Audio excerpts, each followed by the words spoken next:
Hi, I'm Mac McCarthy, and I help people with their breakups. And today, dun, dun, dun, dun, dun, dun, dun, dun, is intuition always correct? Trust your gut, you hear a lot. Is that always true? Is it wrong sometimes? When is it right? When is it wrong? Go to rightmac.com if you have a breakup story you want to share. If you're questioning your intuition, and you want to unpack your breakup with myself or another breakup coach out there, get to the bottom of what's going down, get some clarity moving forward. If you like this video, throw me a like. If you don't like it, that's just fine. It's better to have an opinion. If you want to, like I said, book a live coaching session or get a private video response, go to rightmac.com. I won't say it again, I promise. And let's get into it. We got 7 on deck. What? Azam says intuition can't be wrong. Jeffers says Mac. Philip Carlson says good morning. Buenos noches is night. Buenos tardes is afternoon. Buenos, help me, David. Joseph, fam. It's been a minute. I can't always trust my gut because I have some issues with being irrationally paranoid about things. I'm going to unpack this a little bit because honestly, I think people get confused about intuition, about moments when you think you're using intuition. In reality, you're using something called confirmation bias, which is something completely different. Can it be wrong? So I have a few things I wrote out. Check this light real quick. That's fine. I have a few things I wrote out about this. What's up, Jesse? We got an all-star cast here already, right on the Dream Team. Back on deck, the Dream Team from the 80s. So intuition, can it be wrong? First off, it depends on what you're classifying as intuition. I do believe intuition is a sort of gut feeling. It's an actual feeling, not a thought. My take. Okay, so one of the things you have to realize about life, words, you can interpret or define any word or someone might go, well, intuition's this, intuition's that. It's still an opinion, okay, of what you think intuition really is. But let me break this down. I made some notes before I got on here, which was a good idea. There's a book called Thinking Fast and Slow by Daniel Kahneman. I'll talk about it. Derek Sivers has a really good set of book notes. If you guys want to check that out, I'm going to maybe come to that in a moment. But that's a good book on intuition, and he actually questions people's reliability on their intuition ideas. I think it's quite good. So first of all, let's talk about what intuition isn't. So if you're mistaking it for something else, confirmation bias. Confirmation bias is when you say, oh yeah, I know my girlfriend's cheating on me. I know it. I fucking know it. Okay. I know it, man. So he might be going, my intuition just is burning. But the reality is when this individual was young, his mother cheated on his dad repeatedly. So he's always looking for a woman to cheat on him because that's his model of a relationship. I'm just giving you an example. And so any relationship he gets into, he actually looks for cheating. And actually the subconscious works in a way that it wants to be correct. So he'll actually probably choose partners that are more likely to cheat. Not only that, if he is with someone that doesn't cheat, he'll sabotage the relationship immediately with a lack of trust. That's not intuition. That's someone that has a powerful belief that always wants to be right. I'll tell you about something else. Now, the really interesting thing is when you walk in a room, all right? So you walk in a room, the brain sees everything. And my husband walked out on me this morning. I'm sorry to hear that. If you want to send in your story to rightmac.com, I'll give you my full take. You walk into a room, you see more than you think. Your brain actually filters for what's important to you. So let's say I walk into a room, I go to David Jeffers is like, Mac, you're in town. Buenos dias. He's like, hey, dude, come to my house. We'll fucking have dinner. I got a couple buddies over. We'll have some drinks, whatnot. I said, all right, no problem. I walk into the living room, and immediately there's something sports in the room. let's say there's an autograph of Michael Jordan or something like that, or a rookie card. My mind would be like, oh shit, you got a Michael Jordan. I would go straight to the basketball. Why would I filter for that? Played basketball a lot as a kid. It's my favorite sport. I love the NBA. You see where I'm going with this? Now, let's say Jersey Girl Jen, I'm not going to assume this, but let's just say she walks in that room and she notices that he has a certain painting or a photograph of a bridge in New York that she used to travel on. She's going to filter for that first and go, oh my God, I remember when I used to drive on that bridge in the morning to work. You see where I'm going with this? So your brain seeks out familiarity because that's the easiest thing, or what's not safe and what's safe. Now, those things actually contribute to your intuition, I believe. So you walk into a room, you scan the room, and you're like, oh wow. So my intuition's saying like, all right, David likes basketball. Wow, he's a really big fan of Michael Jordan. Now someone's like, that's not intuition. That's you collecting information. Yes, it contributes to intuition. So now what you filter for is based on your strongest beliefs. What does Mac mean by that? You are going to filter for the things that you want to be true. So it's like one of the this is interesting. One of the times that my intuition, it didn't fail me, but I didn't listen to it repeatedly, was financial advice. I've gotten financial advice on buying stocks, financial advice on buying Bitcoin when it was at the bottom. And I mean, I've had friends that I respect and I know, and they just are like, hey, dude, Bitcoin's at 3,000. But one friend spent 2 hours on the phone with me explaining that this thing was going to go up again this time. It made total sense. I was like, damn, that makes a lot of sense. I never moved on it. I don't filter for financial moves. I don't make action moves. So the intuition was based on what the information he was giving me sounded great. I was excited about, but I didn't act on it because something inside of me is like, I'm not a Bitcoin specialist, or there's too many hoops to jump through it. I created barriers on that. Stocks. I've been suggested stocks by people I highly regard. If I would have picked those stocks over time, I would have made a lot of money. Now, let me circle back to this. Okay, so detective work. This is big. Oh, my ex is in a rebound right now and the guy's an asshole. I just know it. I know the guy's bad for her. That's confirmation bias. That's detective work. That's bad detective work. It's not intuition. Past experiences. My ex broke up with me and she left me with all the bills to the house. The next relationship you're in, you're going to be really worried about someone fleecing you again or taking money from you. So now you're filtering for that. And the minute someone does something that, I don't know, smells like a woman taking money or a man making money, you're going to go, oh, my intuition says this. Intuition isn't tried. This is my take. It isn't, I told you so. You know when people go, oh, I knew it. I knew it. It's a feeling that pops up.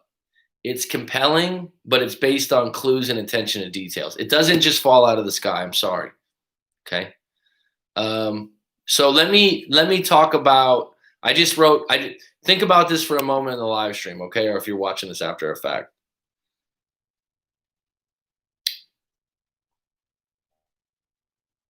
Whatever pops to your head, we got 9 on deck, whatever pops to your head right now. What are your greatest moments of intuition? Don't fight it. Don't go, oh, I don't know. I can't think of that. Just what are your greatest moments of intuition? What comes up first? Please put it in the live stream.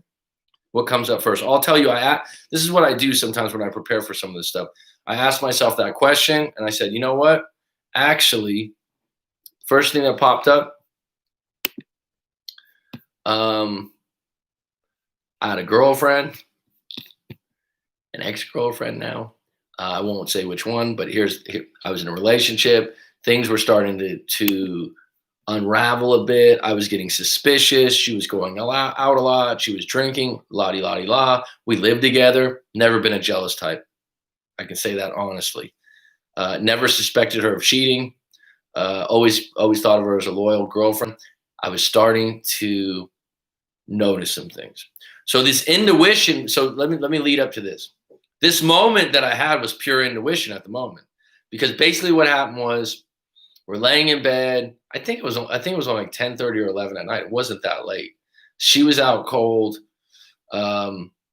Yeah, let's just say between 10 and 11, 10:30 and 11:30. It wasn't like 1 or 2 o'clock. And her phone buzzed. Now, I've never checked her phone prior to that, never had been suspicious, never thought twice. Her phone buzzes.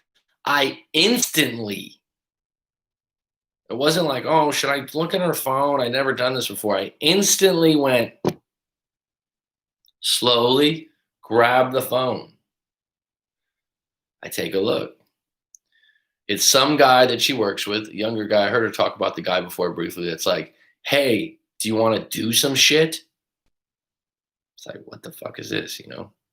So intuition, someone might go, oh, your intuition was correct. Yeah, it was correct, but it was based on the fact of her behavior prior to that moment. She had been talking about different guys at work. She had been going out drinking a lot. She had changed some of her behaviors around me. Where there's smoke, there's fire. So someone might go, oh, that was pure intuition. Yeah, it was based on clues, though. It didn't just fall out of the sky. It wasn't like all of a sudden I was like, oh shit, I need to check her phone. It was evidence based. So let me go back to this. So this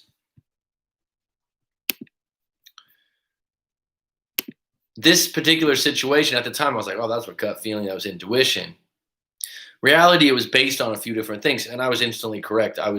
She wasn't with this guy. I knew she didn't have interest in this guy, but the fact that he had her phone number and he was hitting her up at this time at night, he was drunk, he was out. There's something there, right? Another time I would call this intuition. This might be surprising to you. This is what came up in my head. Golden Lola, interesting name. We're talking about gut feelings, intuition. Let me know, what was your greatest moment of intuition? First thought, Golden Lola. Give it to me. So the next one was when I've talked about this moment. This is probably one of the greatest moments of my life, and you might be laughing from it. I was about 11 or 12 years old. I was in 8th grade. We were in a big tournament, Carson City, Nevada. We're down 3 points, 10 seconds left in the game. You know the narrative. It wasn't Hoosiers. It was my team. It was in middle school. I called for the ball. Some guys double team. I was like, ball, ball, ball. Throws me the ball. I catch the ball. I was calling for the ball. I was a good shooter. I was calling for the ball. Had already played the whole game. Get the ball. 10. I mean, it went down to like 3, 2, 1. Ice. Just net. When I let go of that shot, I felt good. It felt like it didn't hit any rim or anything like that. I knew it was going in. Was that intuition? Yeah, actually it was. Was it a psychic moment? No, it was confidence. It was confidence in wanting to take that shot. But I felt like when I let that fucking ball go, and I wanted to take that shot, and I wasn't the leading scorer of the team. I wasn't, I wasn't the best player on the team. I was good. I was a starter. But in that moment, that felt intuitive. Yeah, I was in a flow state, right, G Money? Exactly. That was an intuitive, like I was calling for the ball, got it before it even went through the net. It's almost surreal looking back at it. Yeah, exactly. Another moment. This was a weird one. This was one of the few times I've had a spooky moment. When I was a residential real estate agent a long time ago, you'd go check a house out before you show it. And this house had been on the market for like 200 days. And you just go around and take a quick look at things, whatnot. And I was like, why has this house been, it's a pretty good neighborhood. It's a pretty big house. It's been reduced. I'm walking around the house and I'm just like, all of a sudden my girlfriend had just come with me she didn't need to do anything. She could come with me and just check it out. And I'm like, let's get out of here. Immediately had this eerie, weird fucking feeling in the house. I was like, let's just get out of here. I don't like the way this feels. Found out later on there was a massive fire in the house. I think there was people that had been injured or hurt. It was just a weird feeling. I'd heard from other real estate agents that houses that people had died in or something bad had happened had an eerie feeling before. So that was an intuitive moment because it wasn't tried. I wasn't looking for evidence. I just got a feeling. I got another one for you. You guys are going to like this one. So, again, I just asked myself this question. Did you enjoy real estate? I enjoyed the paychecks. I liked some aspects of it. I didn't. The one thing I didn't like, Jesse, I didn't like being on call.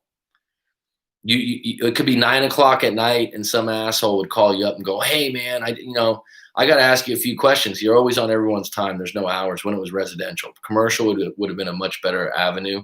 Um, that was part of it. But the commission checks were very good. Some of the people you worked with were pretty pretentious. I didn't like that element of it. Overall, I always knew I wanted to teach. That was intuitive. I always wanted to be a teacher. I wanted to be a teacher or a counselor or a coach. And that's not me just saying that. So that was always knocking at my door, and real estate, it doesn't overlap with that. So thinking about it, my intuitive mind finally took over. So I had this situation. I met this woman this years back.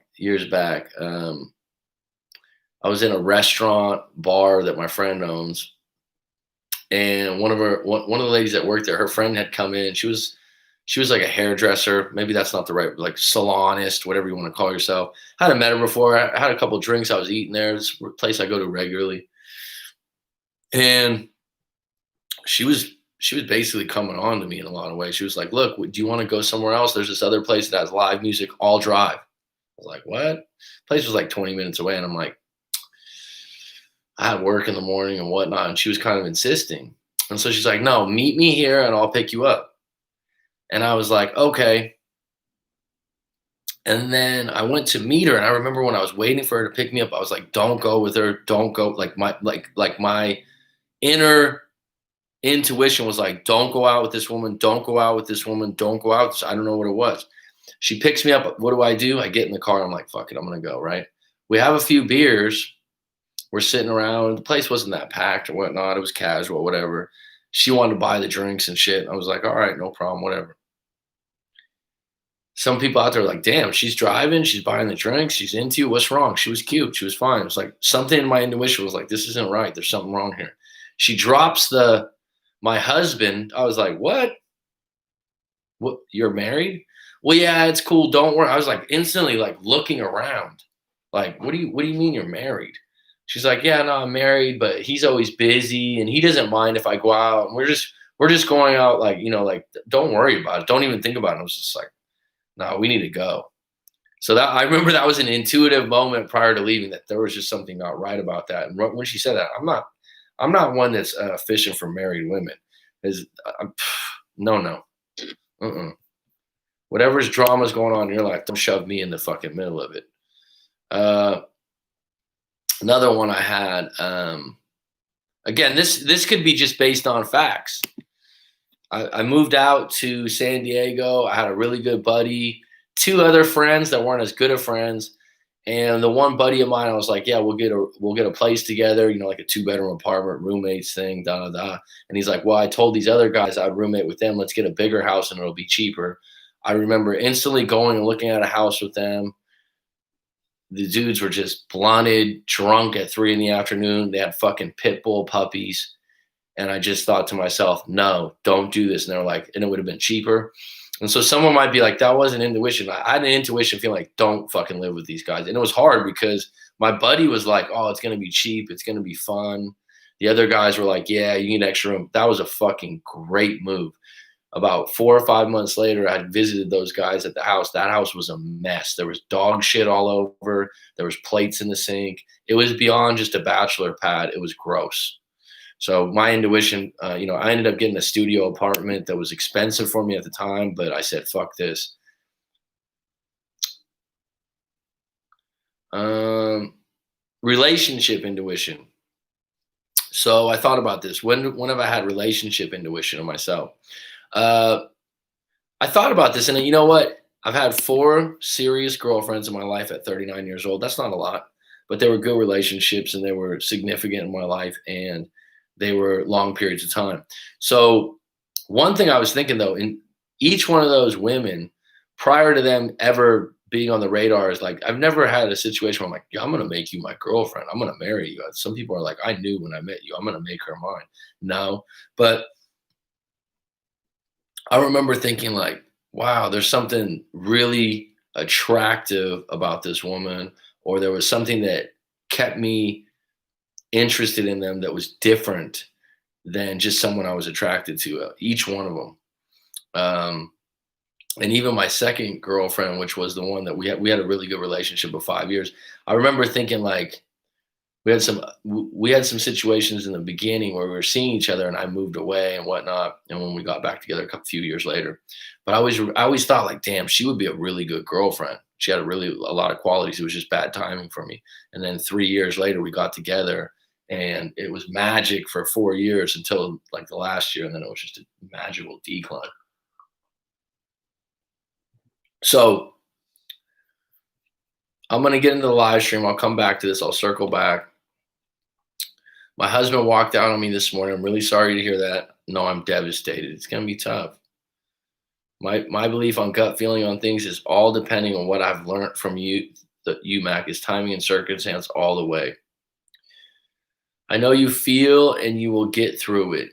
Your gut feelings are just that. Feelings, decisions should be made on your observations and evidence you see. It's really your gut feelings are based on evidence and filtering. So someone that goes, oh, I just get a gut feeling about picking a racehorse. Someone that gets gut feeling about racehorses, but actually researches them, have been around a track for 20 years. That's not a gut feeling necessarily. It's them taking all their knowledge and their past experiences and then forming an opinion that feels strong. That's what I believe. I lost both my siblings and I need them most. I'm really sorry to hear that. I lost a sibling a few years ago and it's hard. It's difficult. My heart goes out to you. Never make assumptions. Best to take a knee and assess the situation.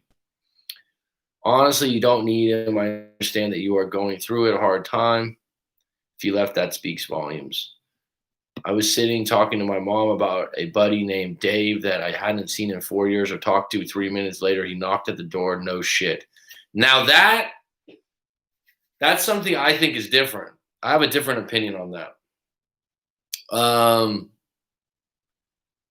I don't know if that's intuition. Some might think it's intuition. This might sound weird because I've had that happen a lot. I've thought about clients and they get an email the next day. I've thought about someone and they call me the next day. I've had close relationships. I've had a girlfriend many, many times where I would be like, hey, you want to go see this movie? And they're like, I'm thinking about the same movie or the same restaurant. This might sound a little woo-woo or strange. I've read up on it and whatnot. I don't have all the details, all the evidence, but I don't believe your thoughts are in your head. I believe that there's some kind of wavelength or antenna out there. And if you're like, yeah, okay, what do you mean by that? How does the fucking internet work? Wrap your head around that fucking one. How am I talking through a fucking camera right now to multiple people around the world? Is that in the computer? There's something to intention, thought, and like I said, it's wavelength, it's frequency. There's something to that. And I don't know exactly how to characterize it, Philip, but it's real. I don't know, and I don't know how it's planned or whatnot, but I've had that happen before where I've thought about someone. I've had this happen before too. Wow, this was like a year ago. I was like, damn, I haven't had a coaching session in a while. Fucking next hour, someone books a live coaching session. Uh, those things happen. For one, I had a gut feeling that when me and my ex broke up, she went back to hers and I was right. Hey, just join right on Golden Lola. Your body just did it. You were in a flow state. I don't know if this is considered intuition, but before I got with the guy I'm currently with, I was studying and literally saw his name in front of my eyes. 3 days later, we met. Was his name like his full name or is his name John, like a common name? Did you enjoy real estate? I already answered that. I guess I don't really listen to my intuition because I always try to use reason. Um, I mean, for different people, it's different. I would definitely say that I think intuition at its highest level is not tried or questioned. And going back to G Money and talking about a flow state, which is a great thing to learn about. And I can't say the guy's name that's the author of that book. It's a really long name. Um, when I'm doing a live coaching session, I'm sort of in a flow state and I'll intuitively say things and someone will be like, "Oh my god, that's my brother's name," or "Yeah, that's exact." Like, um, I was talking to a painter and the guy said he's a pretty famous painter. I don't know much about painting and whatnot. He's out of Europe, really cool dude. And a couple of the things I said to him, he was like, "What?" I was like, you seem like that, you're kind of an old soul." He goes, "People always tell me I'm an old soul." Was that intuitive or was that me putting things together? Um, another thing I said, um, who was it? Van Gogh or one of these famous artists dream their paintings before they paint them. I said a line like that. He goes, "That's exactly what I do." So I don't know if that's just connecting or that's intuition. Don't think it's always right. It can guide you, but it does take experience to get to know yourself well. I've had things for intuition, but things of regret and looking back thinking I made a mistake. I think that your intuition's much better with things you have knowledge about. Does that make sense? Or you're connected with because you're collecting more information to build a case. It had good moments too. Plenty of times it's kicked in for the right reasons. Cheap isn't always the way to go in regards to what? Sharing rooms with people can in regards to, renting a place, fuck yeah, was that intuition? I don't know, I just remember going, "No, don't do this, don't fucking do it." They got 3 puppy pit bulls, the guy's got a blunt hanging out of his mouth, it's 3 in the afternoon, the other guy's got a 40. I was just like, "No, I'm not living with these dudes," and they were friends from way back when I was a kid. Greatest move I ever made. Someone says, "That's not intuition, that's reason." I don't know. In the moment, no contact is a great move, but a fresh breakup, it goes against the gut feeling. Good balance of gut and brain. I would say one of the things that people use confirmation bias is, oh, my ex is with an asshole. Okay, how do you know the guy? Well, I just collect, the guy did this. I can't believe she's with him. It's just a rebound. What does that even mean? That a rebound's actually that she ended up with someone that is going to be a negative thing because it was too soon, too quick. That's called synchronicity. Jung talked about it. Um, Synchronicities, yeah, are one of those. It's a really interesting thing. Also, I've seen that a lot in coaching sessions. This happens to me a lot too. I always think about someone that I'm not even in contact with anymore. Next thing you know, I hear from them. How does that work? I don't know. I think there's wavelengths. There's a good book called Entanglements by Dean Radin. It's kind of rough reading. I'm not going to get into all that stuff right now, but it's interesting. I was walking through Caesars at about 3 in the morning, past a roulette table that no one was playing. I had one black $100 chip in my pocket. Something told me play 28 black. I did it, hit 3,500 bucks. That is intuitive or luck or karma. It's up to you what you want to believe. I will say this, there is a study about people being more lucky.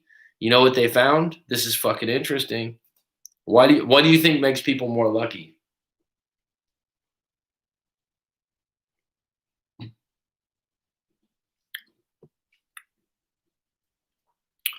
Why would I know someone in the Bay Area that's won the lottery twice. Like scratchers, $1 million on scratchers and like 250,000 on scratchers twice. How did they do that? Intuition, luck? What do you think it was? I'm interested to hear what you guys say.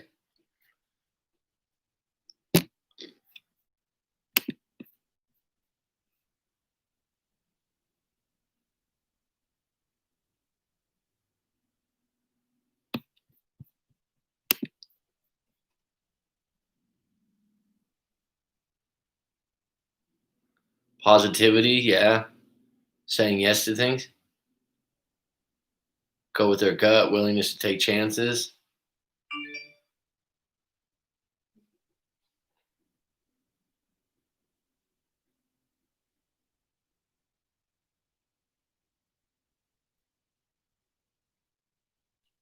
Anything else? So they had this study. I don't know when it was. I don't know where I read it, but I don't think I need to give them credit or anything because it's not that fucking groundbreaking. But they basically they had a I don't know if it was a ballroom or a giant room that was a restaurant kind of thing, and they planted $100 bills on the ground, and then they had people that believed they were lucky and people that believed they had shitty luck. They never had any breaks. Guess who found the $100 bills?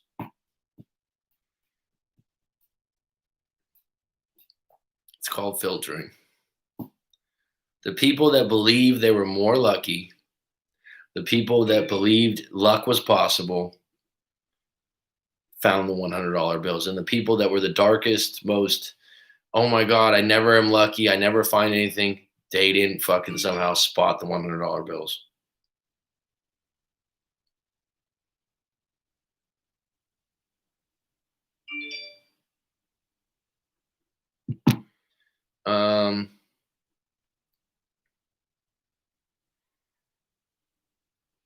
So the other thing, what's the number one rule of winning the lottery?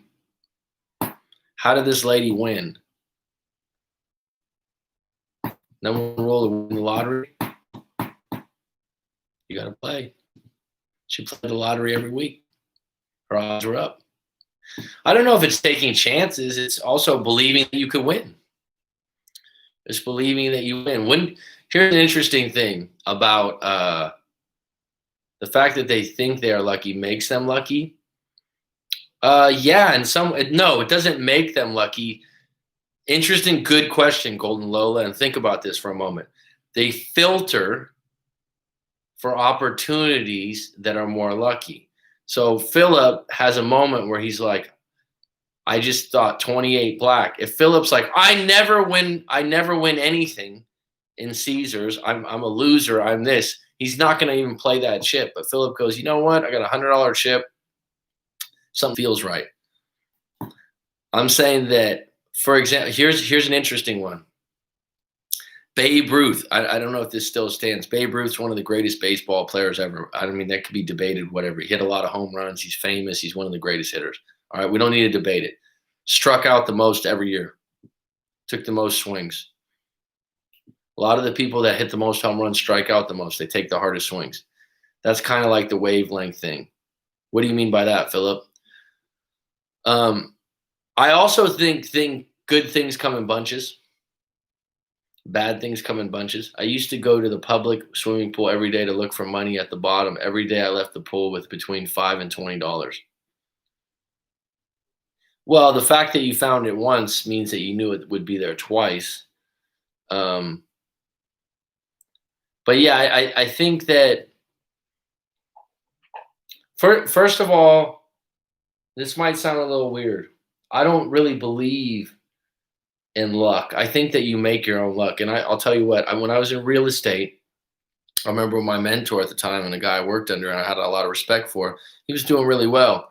And he'd humbly say to someone, oh, I'm just getting lucky, you know? Because when you're in real estate, with residential real estate, you could have someone, okay, I'll give you an example. You could have someone walk in and they had something called floor time. So floor time would be like, you can sign up for 2 hours where if someone comes into the office and they want an agent to help them, you get that client. So you get this floor time, and agents that were really big time, they didn't do floor time because you'd have to sit there for 2 hours and wait, 3 hours, 4 hours, whatever. So during floor time, you're fishing. You're in a fishing hole and you're waiting, and you might get lucky. But the reality is you're not lucky because you're actually doing the action of sitting at floor time with the opportunity that someone might come. And you still need to close that person, or you still need to show them a level of service that they want to work with you. So it's like the worst thing I ever hear is like, oh man, I got lucky when I met this woman. Really?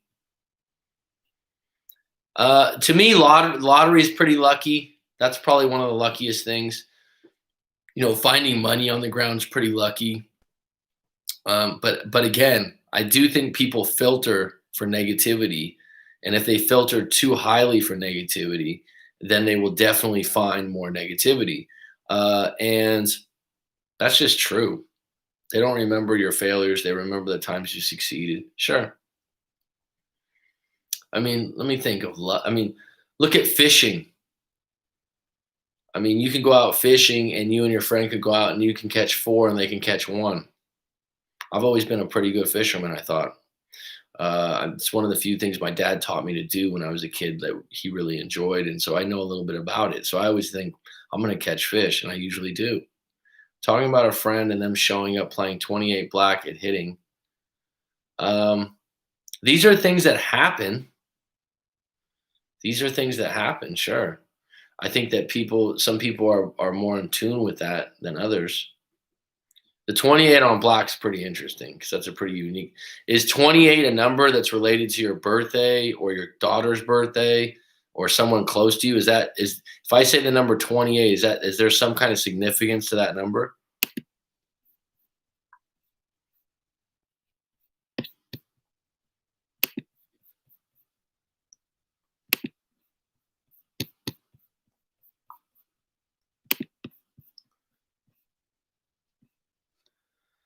So in the book Thinking Fast and Slow by Daniel Kahneman, I might be saying his name wrong. Expert intuition. The situation has provided a cue. This cue has given the expert access to information stored in memory, and the information provides the answer. Intuition is nothing more and nothing less than recognition. Interesting take. Valid intuitions develop when experts have learned to recognize familiar elements in a new situation and to act in a manner that is appropriate to it.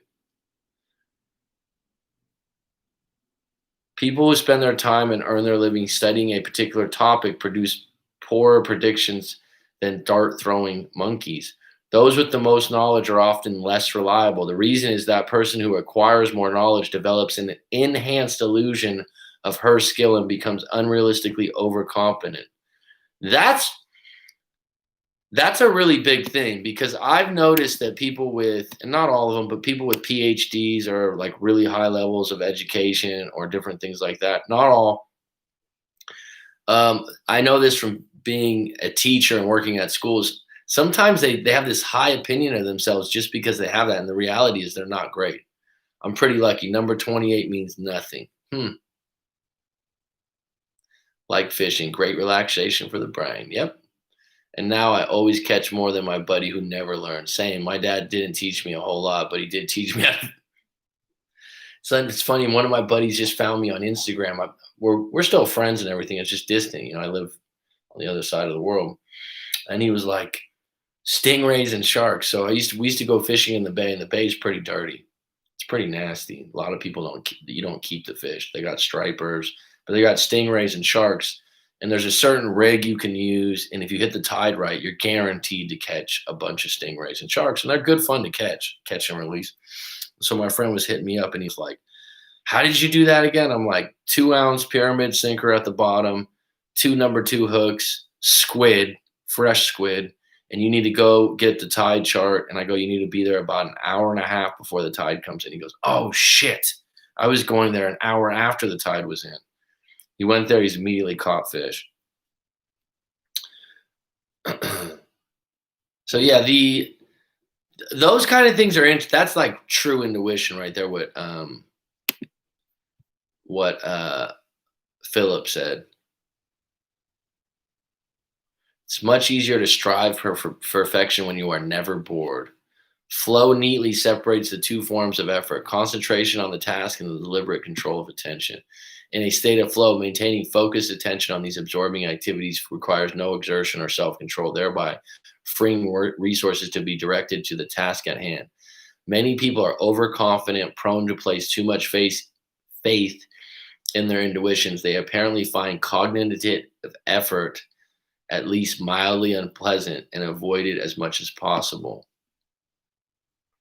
Putting the participants in a good mood before the test by having them think happy thoughts more than doubled accuracy. An even more striking result is that unhappy subjects were completely incapable of performing the intuitive task accurately. Their guesses were no better than random. Mood evidently affects the operation of System 1. When we are uncomfortable and unhappy, we lose touch with our intuition. When in a good mood, people become more intuitive and more creative, but also less vigilant and more prone to logical errors. Here again is the mere exposure effect. The connection makes biological sense. A good mood is a signal that things are generally going well, the environment is safe, and it is all right to let one's guard down. A bad mood indicates that things are not going very well. There may be a threat, and vigilance is required. Surprise itself is the most sensitive indication of how we understand our world and what we expect from it. So, the title of the book refers to two modes of thinking. Again, this is from Thinking Fast and Slow. In System 1, the instant, unconscious, automatic, emotional, intuitive thinking. System 2, the slower, conscious, rational, reasoning, deliberate thinking. Okay, that's very interesting. What would you go with, System 1 or 2? People with PhD with no life experience are not applicable in real life situations. That's the gospel, Sabina. Thank you so much. I've dealt with that before. And they constantly refer back to their credentials. Constantly refer back to their credentials. Oh, well, you know I'm a PhD. Yeah, you told me 5 times.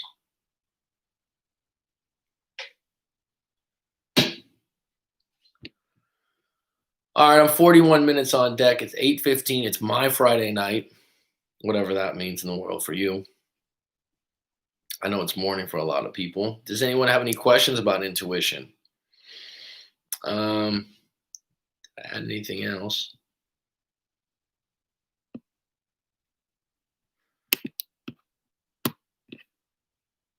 It's actually supposed to be like a monsoon coming in here where I'm at.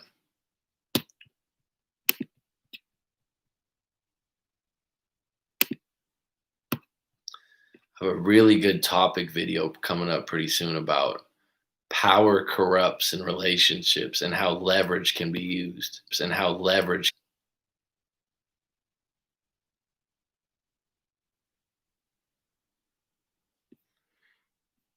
A couple other times I've had intuition. Javon Woods, welcome. Hey, man. Do you have a question? Or you just want to say, hey, man? Hey, man, as they would say in Jamaica, man. A couple other times I thought it was intuition, but really was just accumulation of facts. Had an ex-girlfriend that started a new job, and I remember her first couple weeks. I think it was like her second or third week, and she's going on and on about the job. We were at a really good place in our relationship. She's going on and on about the job, and then she starts talking about these, and I was just like, damn, she works with all men, all men. It was a commercial real estate office, and I was like, this is bad. This is not going to be good. This is not going to be good. I just remember going, you're breaking up? No, nope, I'm not. I'm a breakup coach. I'm talking about a past one. We're talking about intuition. I booked a session, talk to you tonight. Well, that'll be the morning for me. Anyone else that wants to book a session? I meant your white. Oh, you meant the Wi-Fi. Oh, sorry about that. Anyone else having issues?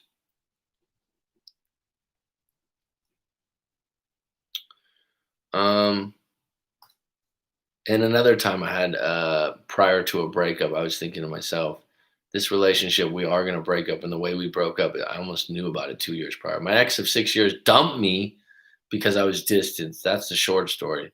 And she moved in with her childhood love 2.5 months after the breakup. Found out yesterday, do situations like this last? Javon Woods, I would send Javon Woods, I would send in your story to writemac.com if you want a tailored take. If you were 6 years and she dumped you, they got a department. Dude, it's curtains, bro. It doesn't mean it's curtains because it doesn't matter if it lasts or it doesn't last you. What's the alternative? Are you going to entertain getting back with her?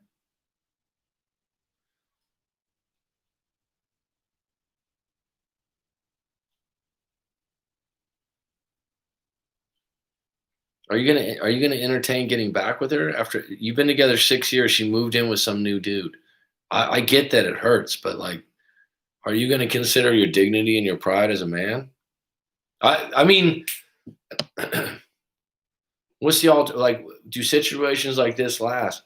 It sounds to me if she dumped you and she moved in with someone 2 months later, they were probably already seeing each other. I don't wanna assume that, I need to know more of the story. I could be wrong. Oh, there's always a threat when your partner gets a new job, it's a new identity. My thing was, I just remember being in the car, and we were talking, like I said, we were in a really good place in our relationship, and I just remember this is not gonna be good. This is not gonna be good. When I heard all the different guys that were coming up to her, my girlfriend was good looking, 25-year-old young Asian girl in a office attire.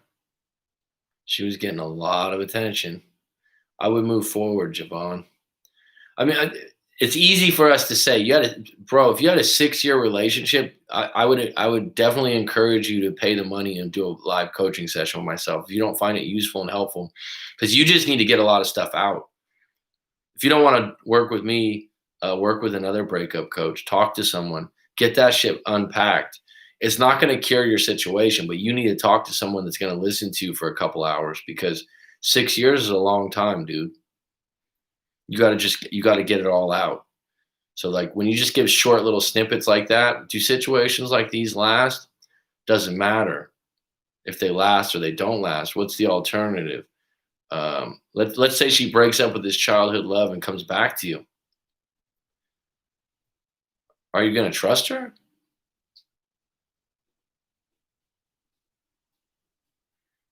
Did she dump you because I was distant? That's the short story. I mean, that's an extremely short and broad way to get dumped after 6 years. That means you didn't live together for 6 years. You have to write your story. Matt can help. Thanks, Philip. I appreciate it. It really does help. My girlfriend puts a picture of us together in her office at work. Hopefully that keeps dudes away. It helps. I think that counts. I think that counts. I think that counts for something, G Money. I'm not trying to be nice that she's putting it out there. I got a boyfriend I'm proud of. I was willing to take her back. It hurts because I know I could have saved this. No, no. It hurts because I know I could have saved this. We lived together most of the time. We broke and had not lived together for a year and a half. She wanted marriage and kids. Well, here's the big one, dude. Here's the big one. If you wanted marriage and kids, you would have already married her. I've had a few clients like this. Oh, she wanted to get married and I just wasn't ready. Good for you. Hey, dude, you know how many people are miserable in marriages? Probably like 60 to 70% worldwide. The longer the marriage, the more they're miserable. Someone's like, "Oh, that's not true." I don't know. I mean, take a read on all your friends and family members and colleagues that are married, and what would you say the percentage of them are glowingly happy? So, I mean, if you're not ready and you weren't ready at 6 years, something in your intuition, something based on who she was and what she was about, was telling you, I'm not in for this. Would love to know your opinion about how to handle conflict on a relationship. Do you think it's healthy to always want some time after a disagreement? I mean, every disagreement's different. So, I mean, this is where you need to tell me your story and what happened. You might someone was this is funny. I ran into this person a weekend ago, and this guy's like asking me different questions. I said, "Yeah, I do breakup coaching. I had a YouTube channel," and he did like some kind of cold calling from Finland or something like that, some shady shit. I didn't judge him though. I'm judging him right now by what I said, but I was like, all right. So then he's like, "Oh yeah, whoa, you're a breakup coach." He starts giving me all these, like, well, I was with this girl, and I was, I said, "Hey man, write your story and send it into writemac.com." "Oh, you're just trying to sell me something." No, you're trying to get something for free. If you give me more details and a tailored story, I'll give you a really good response. I'll give you some details. But the idea that, do you think it's healthy to always want someone some time after a disagreement? What's the disagreement? I mean, that could mean 10,000 different things. Don't live together with a woman you're not married to, kills the romance. Rollo Tomasi, golden rule number 4. Golden Lola, my strategy with conflict is just withdraw and collect my feelings so I don't have anything mean or hurtful. I figure the silent treatment is better than being mean. Another thing with conflict is really to get in touch with what it is you want. Look up this, and it sounds cheesy, but it's got a really good technique. It's called a nonviolent communication. Doctor, I think his name is Rosenberg.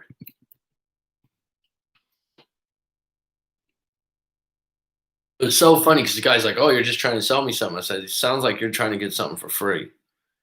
It's like we're sitting here. I'm out. I'm having a beer with some friends. We're hanging out, and you're sitting here trying to get. You're like, "Oh, you're Brit, and give me this story. Do you think I want to hear your story right now?" It's just funny how people interpret things. Oh, you just want money. No, you want something for free. It's like he went like this. Nonviolent communication. Google that. I think it's Dr. Rosenberg. That's a really interesting way to basically it's saying like observe what happened, know what you want, make a request. I'm missing one of the things. I don't agree, G Money. There's some things you might see living with them that you wouldn't see just dating. Um, I think living together is a good thing for some people. I've had girlfriends that I lived together and had great relationships. My ex-wife and I put on a good front for years. After we broke up, my oldest daughter told me, "You and mom have been done for 5 years." I guess the silent treatment done everything is not healthy. The silent treatment in a relationship after a disagreement is a strategy. It's a strategy. Someone saying, "I want you to give in to me. I want you to say sorry. I want to make you hurt. I want to make you know that I'm not happy with you." All right, folks. Any closing questions? I'll be back on tomorrow, 10:30 a.m. Indo-China time. I'm dedicated to doing a live stream every day. If you want to book a live coaching session or send in your story to writemac.com, the profile's up. Javon Woods, could you have talked her out of it when she broke up with me? No. It's not sales, dude.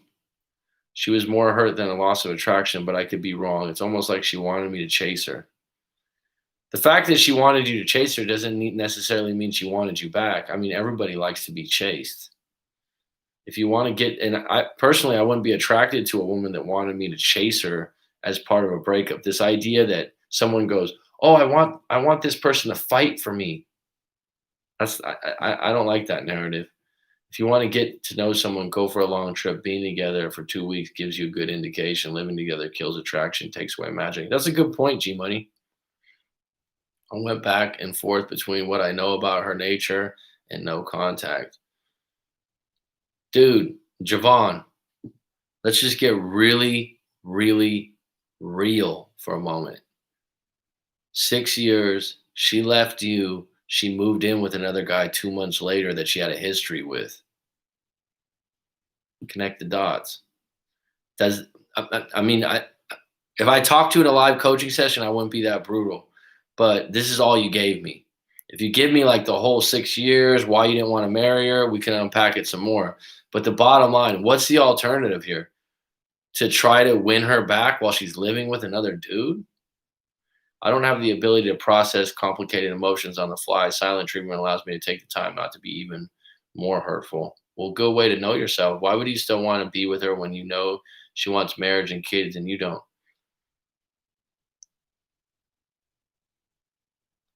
Talk to Mac on a set. I would recommend it. I'm just saying, like 6 years is a lot to unpack, and you're going back on what you did wrong, what you didn't do right.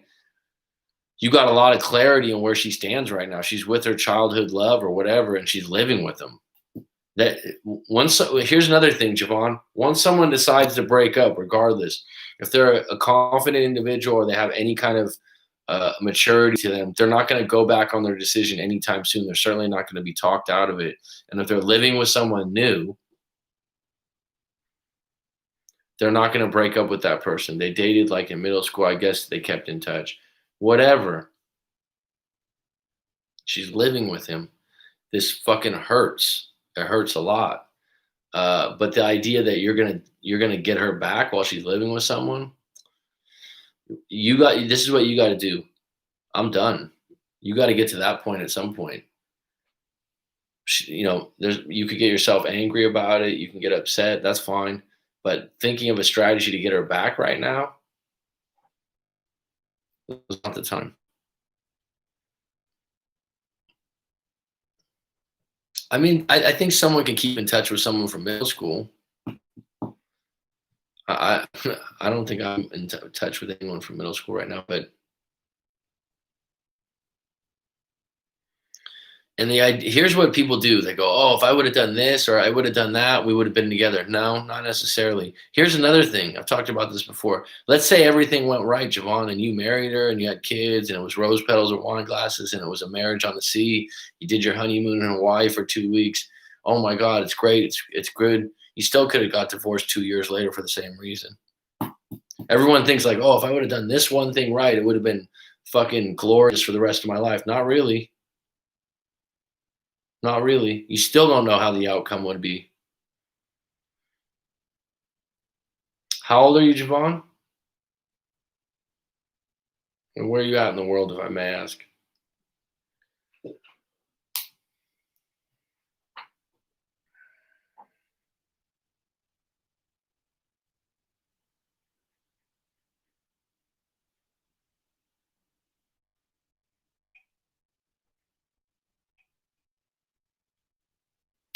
24. Shit. Shit. 24. Northern California? You from the Bay Area? Where you at? I'm from the Bay Area. My parents actually live in Chico.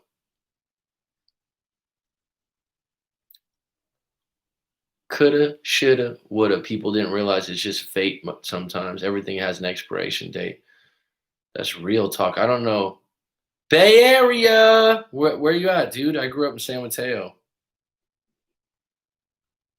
He said Northern California.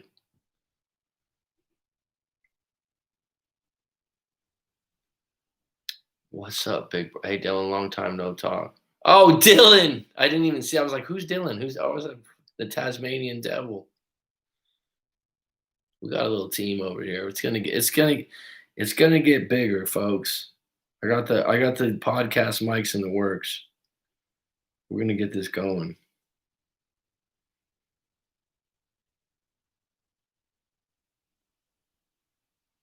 Jersey Girl, we talk 24/7.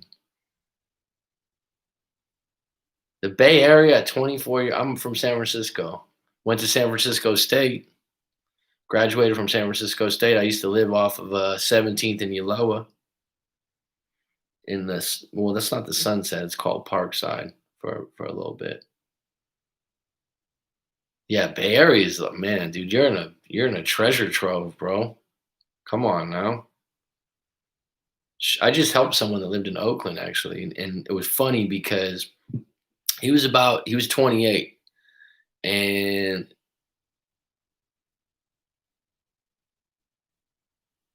wow, you talk every day, cool. Um, and he was like, oh, like he signed up for the live coaching session. This was kind of funny. He's like 28, and he had some kind of a breakup, and then he was like, hey, I want to cancel it. Actually, she called me back and told me she doesn't even want me back, and I kind of wanted advice because I was going to see her again. I said, hey, look, dude. I said, let's do the session. If you're not happy with the session, I'll refund you.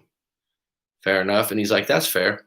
So we did the session. We ended up going like an hour and a half or 2 hours. And he was like, this is fucking great.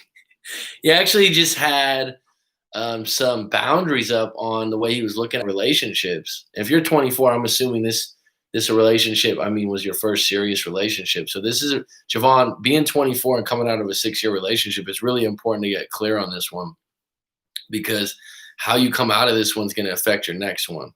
Damn, Philip, you're a catch taking these women to Maui, take a new girl there. I took my ex to Maui for 2 weeks. I slept alone last night.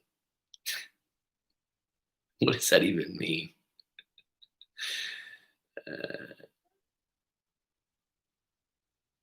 Gee, my Taz is okay at the moment. Just getting back to normal after COVID lockdown. Maui women are beautiful. I've never been to Maui. I went to Kauai once when I was 12. That's the only time I've been there. It's like people where I live now, people will be like, oh, have you been here? Have you been there? I live where people go on vacation. I remember I lived in San Diego. I lived out by the beach. It's very important in your life to think about that. Why save up to go on a vacation? Why not live where you go on vacation and vacation to see some friends and family? Mac, I want to recommend you a topic that doesn't get talked about often. Being with someone who has chronic disease. I'll write you my story to talk about it. What's difficult about it? Okay. Um, I'm open to that, Golden Lola. One of the reasons I wouldn't talk about that is um, first and foremost, chronic disease is broad. So if there's an individual disease, I might not know enough about that to give a take. What I will say is when you're with someone, it's a choice.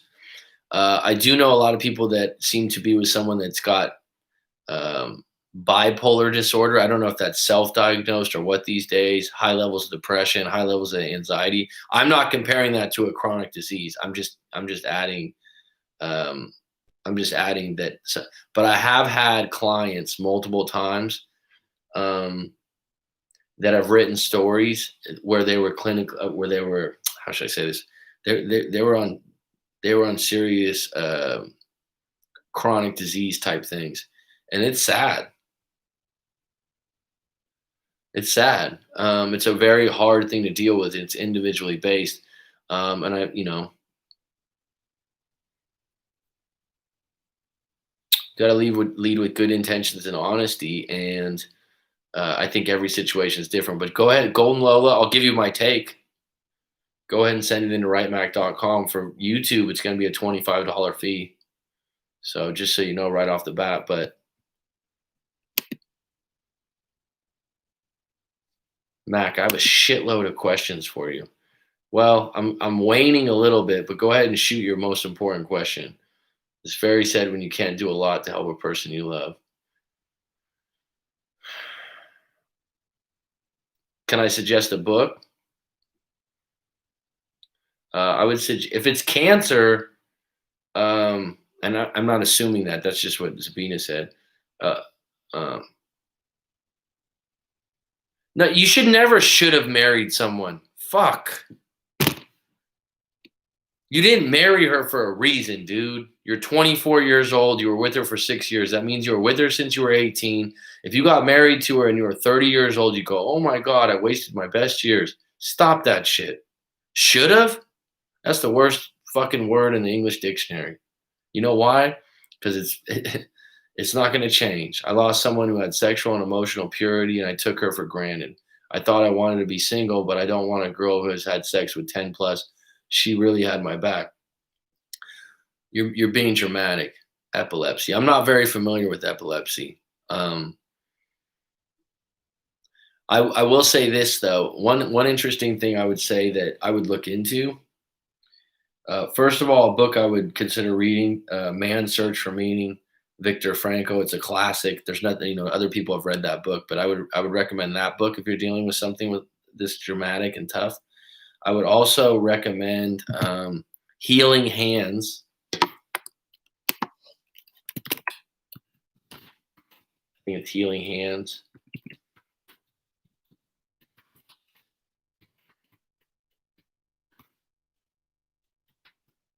William Bankston. Look into that. I'm not a doctor, okay? So I'm not going to claim to be one. I'm just saying that there's some alternative things out there that surprise people. There's another book called The Way the Brain Heals Itself. What does a session look like? We're on FaceTime or Skype for an hour to 2 hours. It's up to you. It's $125 for an hour. So that's what it looks like. If you don't find it helpful or useful, I'll refund you. Never had to refund anyone.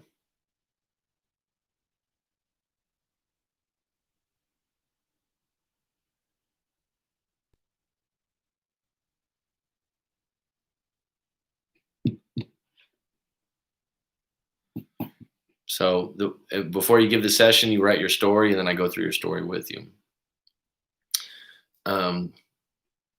But yeah, there's a few people on here. I think Philip's done a session with me, or I know Philip's done a session with me, and Anyone else on here today? No, actually. Jen was on earlier. That's done a session. We're not Jersey Jen, but the other one. But yeah, I mean, here's the thing about it too, Javon. And this isn't do it or don't do it. I don't. It's up to you, bro. Jen. Oh, Jen's still on. Yeah, Jen's on. Jen can attest that we've had some good sessions. Jen's from the Bay Area too, dude. Jen's Vacaville. I don't know if we extended Bay Area, but you're from the city, Anyhow, if you don't want to do it, don't do it. It's fine. Go, this is what I would say. When I was in a really bad breakup 10, 11 years ago, I tried some alternative things. I tried hypnotherapy. I talked to a fucking spiritual healer. And I felt like the lady really helped me just by telling my story and listening. And for me, I've developed a certain way of talking to people that is based on your story, but asking good questions and listening. And what happens, Javon, a lot of times at 24 years old for you, your friends don't want to listen for more than 10, 20 minutes. And then if they do listen, they're just going to give you advice based on their own personal experience. So if she lived another man 2 months after you break up, she was never pure. That could be debatable, but the bottom line is, have you heard of a pair bonding? What do you think of that? What do you mean by pair bonding? Sessions are very helpful. Talk to someone who is not biased. Philip's right. What do you mean by pair bonding? I'm not sure I know what that means.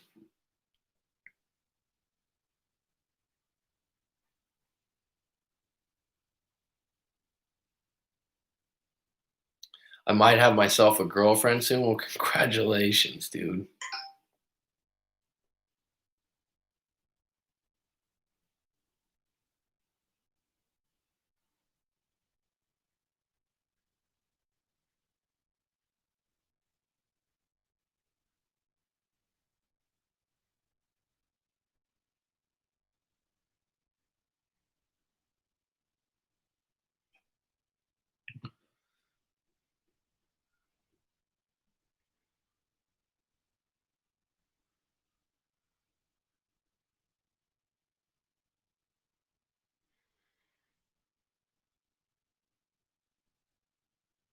I actually had another client that was in England, and he was with a woman, I think, for 4 years, early 20s, 23 or something like that. And he wouldn't get married, and she ended up leaving him for that reason. And I said, especially in your 20s, man,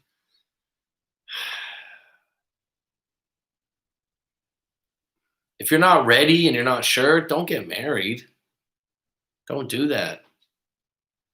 That's actually the fact that you look back and you're like, oh, I've never been like, oh, I should have gotten married. Pair bonding. The idea that the more sexual partners you have, the less likely it is to bond with them and attach long term for marriage, long term relationships. I mean, I haven't studied that. That certainly sounds like that could be true. I would say that, yeah, people are probably more attached to their first or their first love. But that being said, a lot of people have really bad experiences with their first love. The more partners you have, the more grass and greener syndrome you have.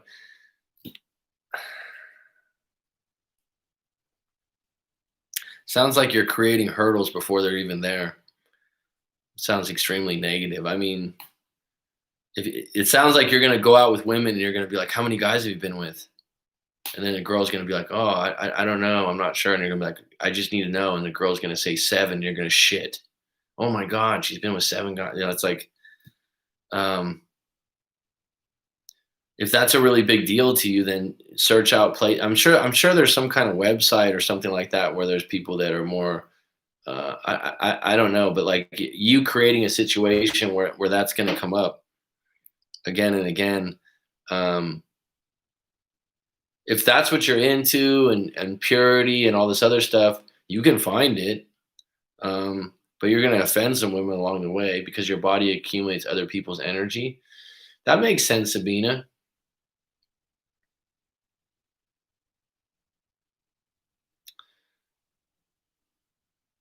I could deal with 7. I hear. I'm just saying, like, You sometimes when you're single and you're negative and you're like, well, what if this happens? Well, I'll never. And I understand, like, if you're with a really good catch, you're like, I'll never meet another one like that. Well, dude, if you live in a major city like San Francisco and you pulled one individual of high quality, you can pull another one of equal or higher quality. Seriously, right?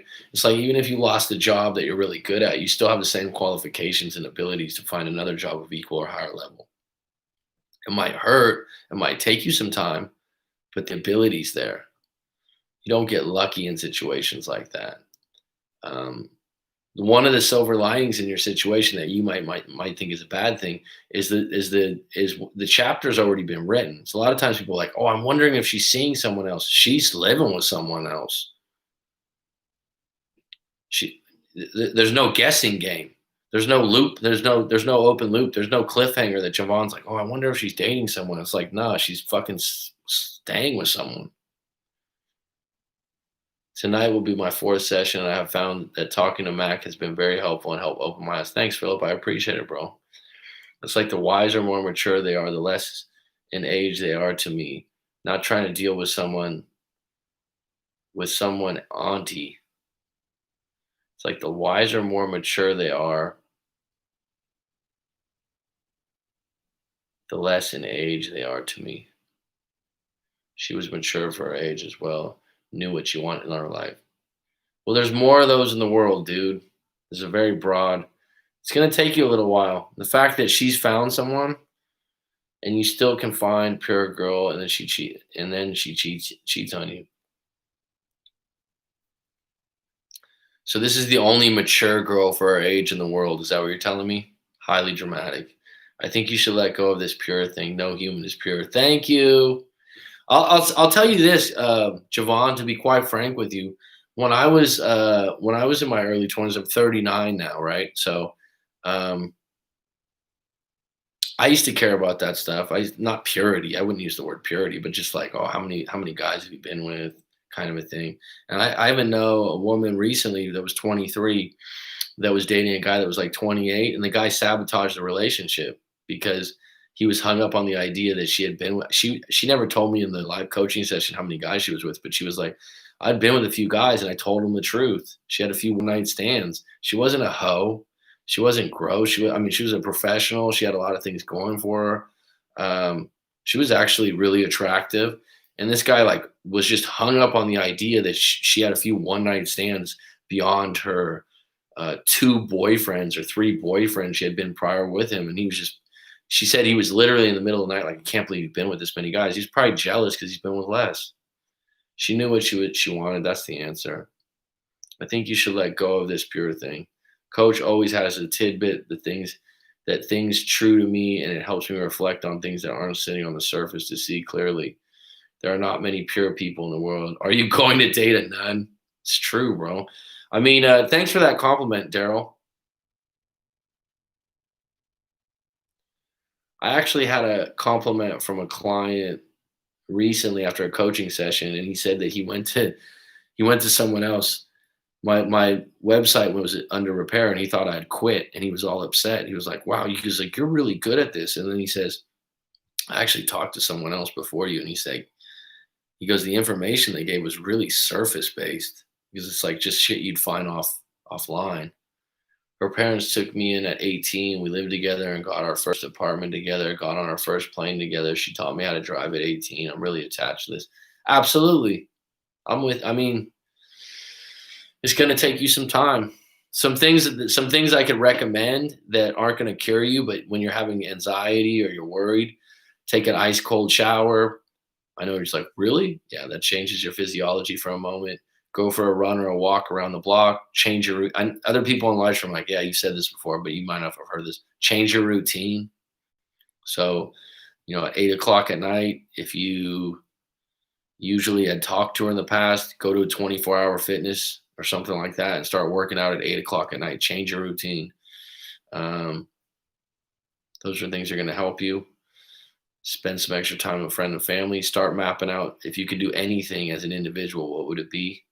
What are the parts of your life you're unhappy with as an individual? Take a look at the man in the mirror, Javon. How about this one? Do some charity work. Right now, you're upset with what you're not getting and what's not fair. How about helping someone else out that things aren't fair for? So those are a breadbasket of things you can do. She did 100% of the calling and texting. She felt as though I was distant. She wanted those good morning texts. I thought it was ridiculous. I'd rather see her in person. I think pure is a matter of opinion. I can't say I really blame her if after 6 years he didn't ask and she knew she wanted more. Well, here's the thing, Javon. You didn't ask for a reason. If I had to bet at 24 years old, the little penile brain said, "Is this the last woman I'm going to be with? Hmm. Is this the last?" I'm like, "Hmm. Is this the last woman I'm going to be with?" The guy that I had in a live coaching session, we finally admitted. I'm like, "Why did you really not want to get married?" He's like, "Well, I mean, I went with that. You think that was going to go away when you got married? Like, if you could go back and change something in any of your relationships, what would it be?" Wow, I've never been asked that. It's a great question. Um,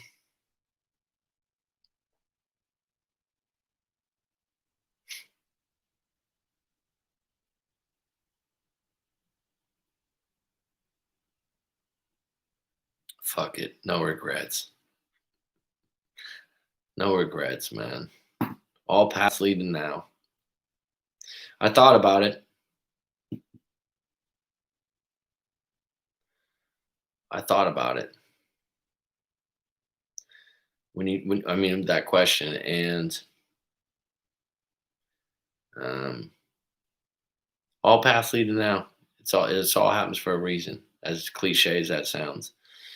Um, Change anything about them? No, because if it led me to this moment right now where I'm doing this online and doing coaching and I live on a beautiful island,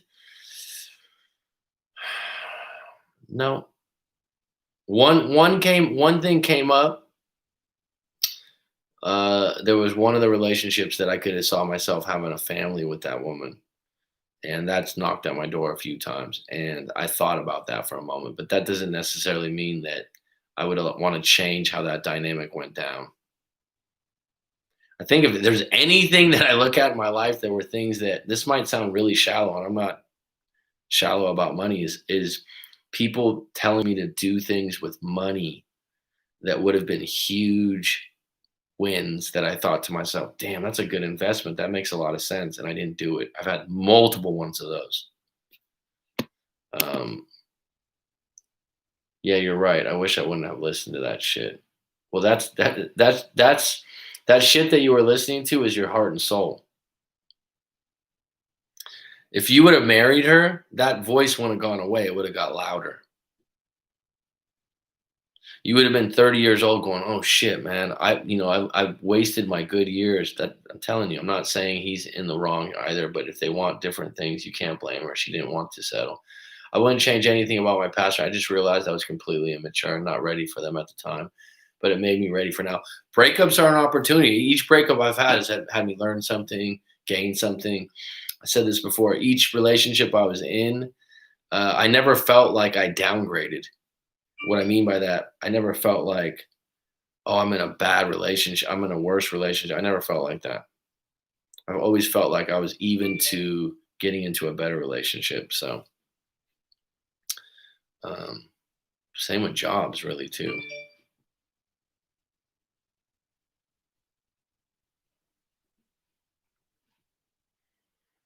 and not ready for them time. I just have had recently too.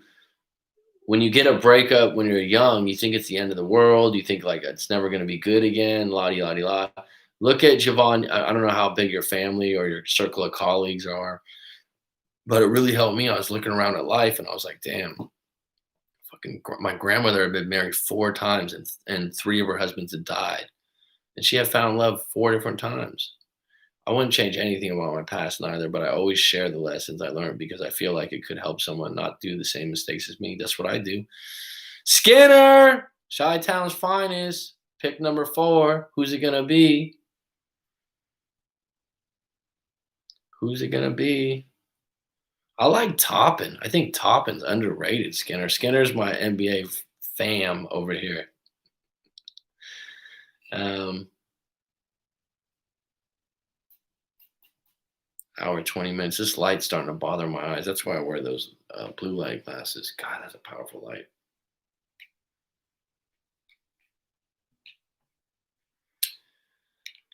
Any closing questions, folks? This has been good. It's been grand. It's been wonderful.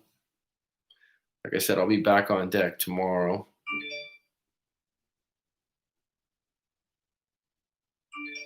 We knew each other since we were 15. Pretty much was with this girl a third of my life, my entire adult life. Even we're in business together, I couldn't imagine divorcing after 15, 20 years. I'll leave it at that. Fair play. Are you ready to settle down when you really believe that there wouldn't be a better relationship out there for you? Or is there always potentially better? That's a great question.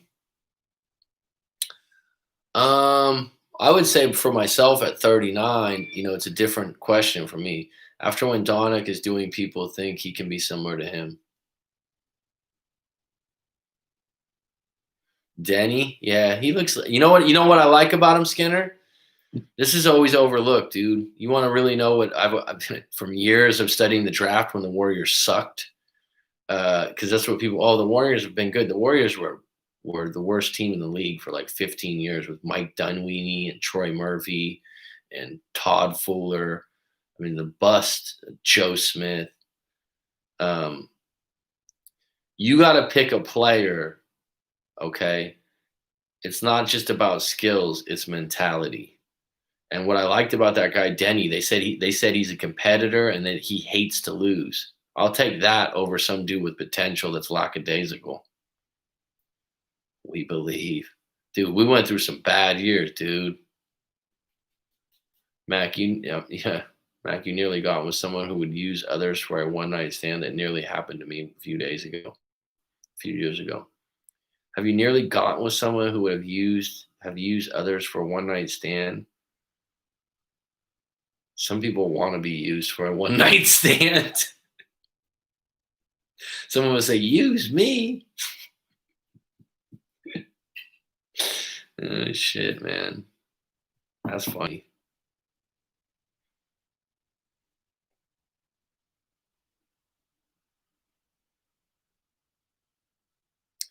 What do you mean? How food curry is?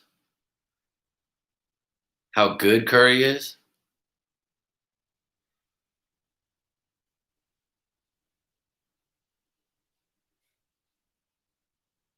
Javon, bro, it's gonna take a while, man. It's gonna take some time. Seriously, that's a fresh one. 6 years. Get your exercise. Stay active as hell. Um, that's a big one. I know that you're like exercise. I already exercise, or this. That double down on that shit. Double down on it. Seriously. Draymond has been entertaining as an analyst too. Draymond as an analyst, yeah, he says whatever he wants, doesn't he? He's a winner, dude. He's a classic example of what I just said. How do you let go? Feels like I'm still holding on. She was texting me while she was testing the waters with this guy. Last text I got was a week ago about I'm her I'm her one longest text I've ever received. Oh, so you missed a lot, bro. Um,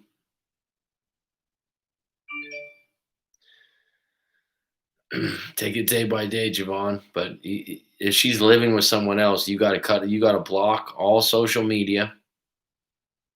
I would block her number, and that way you don't have to feel like, is she gonna call me? Sounds like fluff to me. Fluff about who?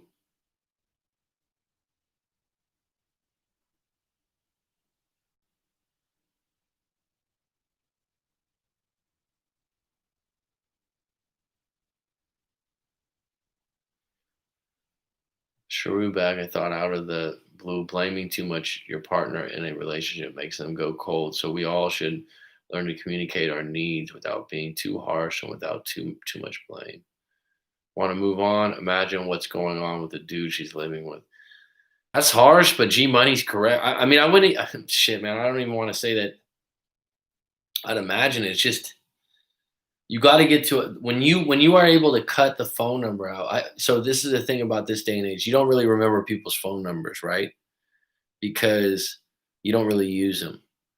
So whether they have your phone number or any of this other stuff, you need to block all social media because obviously you're keeping tabs on this shit. You know a lot about the situation. Block everything. If she was ever going to consider back, she has to feel like you're not even there. She had the same number since 15, I remember. Well, then you need to block that one. Fuck, man. Here we go. Not to disregard how you feel in your experience, but call you her one with someone else is contradictory. Skinner's always I like Skinner's take sometimes. Oh man, you're cool, dude. G Money ain't a heartbreaker. I'm a sexy guy. Oh God. What a cast of mixed nuts we have on this show, huh?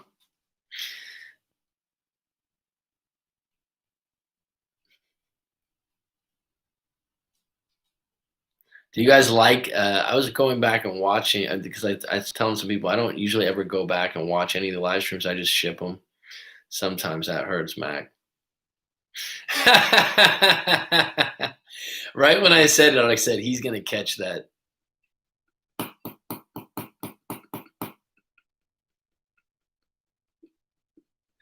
Right when I said that, brand new Skinner. That's funny.